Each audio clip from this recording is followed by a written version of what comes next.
Just đây đượcគ្នាតោះខ្ញុំលោកអ្នកទាំងអស់គ្នាទៅធ្វើរឿងមួយដែរខ្ញុំបានធ្វើតាំងពីកើតមករហូតដល់អាយុ20ឆ្នាំជាងនេះគឺការផ្ដល់ឈាមតែក្នុងស្ថានភាពបែបនេះយើងជាប្រជាពលរដ្ឋខ្មែរអត់មានអីអាចជួយច្រើនទេអញ្ចឹងយើងអាចបានធ្វើការស្ម័គ្រចិត្តក្នុងការផ្ដល់ឈាមហើយខ្ញុំបានទៅស្ម័គ្រចិត្តក្នុងការផ្ដល់ឈាមនៅឯសាកលវិទ្យាល័យការពារជាតិនៅចិត្តស្ពានអាកាសឫស្សីកែវហើយខ្ញុំបានទៅដល់ខ្ទង់ម៉ោង 9ក៏មានការដោយសារថាខ្ញុំបាន scan QR ហើយចឹងទៅក៏មានការចាក់លេខមានទៅតាម process នៃក្រុមការងារដែលគាត់ចាត់ចែងឲ្យចឹងទៅពេលទៅដល់មានប្រជាជនច្រើនមែនទែនដែលគាត់ស្ទើរជាអ្នកស្ម័គ្រចិត្តស្ទើរចំណាយពេលវេលាទៅក្នុងការផ្ដល់ឈាមហើយក៏ជាចំណែកមួយដែលជួយយ៉ាងសំខាន់ក្នុងនាមជាតែខ្ញុំទទួលបានដំណឹងនេះក្រោយគណនី Facebook របស់លោកជំទាវមិនបច្ចិនមនីដែលគាត់បានផុសក្នុងការមូលនិធិផ្ដល់ឈាមនេះមិនត្រឹមតែជាប្រជាពលរដ្ឋទេសូម្បីតាបងវិតា Miss Universe Cambodia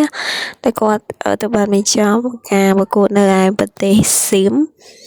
គាត់ក៏បានអញ្ជើញចូលរួមដូចគ្នាក្នុងឱកាសនេះក៏លោកជំទាវអញ្ជើញមកសួរសុខទុក្ខមកថ្លែងអំណរគុណនិងមកពិនិត្យនៅកន្លែងតែកន្លែងផ្ដល់ឈាមនេះដែរហើយលោកជំទាវក៏មានប្រសាសន៍ថា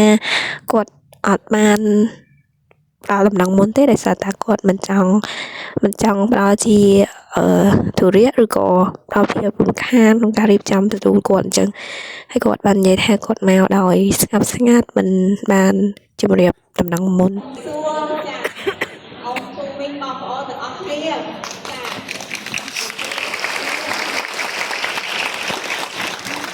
ទៀតចាដូចចេះតនេះជាទឹកចិត្តរបស់បងប្អូនប្រជាពលរដ្ឋយើងខ្លាំងមែនតើក៏សូមអូនមកចាំតែចំណងទុនខ្លាំងមែនតើដល់បងប្អូនយើងចា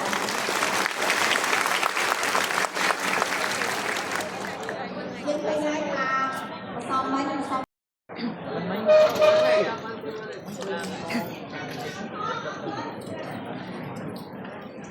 ចាំមួយយើងថតមកចាំទៅជាមួយមកពេលនេះចាំឥឡូវគាត់ទៅណាអត់ធ្វើ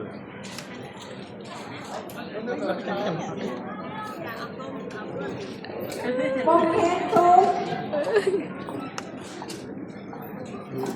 បងខេទូបាត់បងបាត់វាសមរជាលើកទី1ក្នុងការជួបគាត់ផ្ទាល់គាត់រត់រាយមែនទែនទាំងអស់គ្នាទាំងក្នុងនិងក្រៅវីដេអូគាត់គឺដូចគ្នាអញ្ចឹងហើយបន្ទាប់មកទៀតខ្ញុំក៏បានរងចាំដើម្បីចូលទៅតេស្តឈាមបន្ទាប់មកក៏បានឡើងទៅបូមក្នុងដំណាក់កាលមួយយើងត្រូវការរងចាំដោយសារតាមនុស្សច្រើនអញ្ចឹងយើងក៏អត់អាចទៅបង្ខំខាងគ្រូពេទ្យក៏ដែរដោយសារតាអ្នកដែលទៅផ្ដល់ឈាមគឺច្រើនខ្លាំងមែនតើទាំងអស់គ្នារហូតដល់ពេលខ្ញុំចេញមកខ្ញុំឮគេប្រកាសថាខ្ទង់ 2000 នាក់ហើយខ្ញុំបានបូមឈាមរៀងយូរតិចដោយសារតាសរសៃខ្ញុំរៀងទូចចឹងទៅឈាមហូរយឺតហើយអីដែរមិនរំពឹងទុកគឺខ្ញុំទទួលបាន